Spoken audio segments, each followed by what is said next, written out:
Hey everyone, want to learn how to use FileZilla? In this video, I'll show you how to use FileZilla step by step.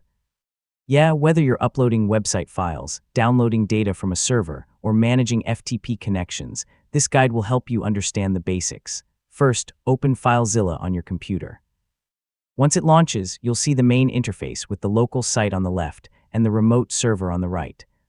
This layout makes it easy to move files between your computer and a server. Next, connect FileZilla to your server. At the top of the window, enter your host, username, password, and port details, then click Quick Connect. You know, these details are usually provided by your web hosting provider or server administrator. After connecting successfully, your server files will appear in the Remote Site section on the right side. Your computer files will remain visible in the Local Site section on the left. To upload a file, select the file or folder from your computer and drag it to the remote server area. FileZilla will begin transferring the files automatically. I mean, this is useful when uploading website files, images, or documents to your server.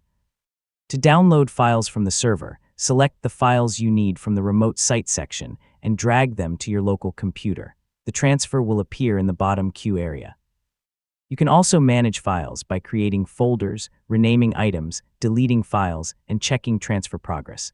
So FileZilla gives you full control over your server files in one place. For a faster workflow, save your server details in the Site Manager. This allows you to quickly reconnect without entering your login information every time, and that's how you use FileZilla. With these basic features, you can easily transfer and manage files between your computer and a server. Thanks for watching, and don't forget to like the video and subscribe for more easy technology guides.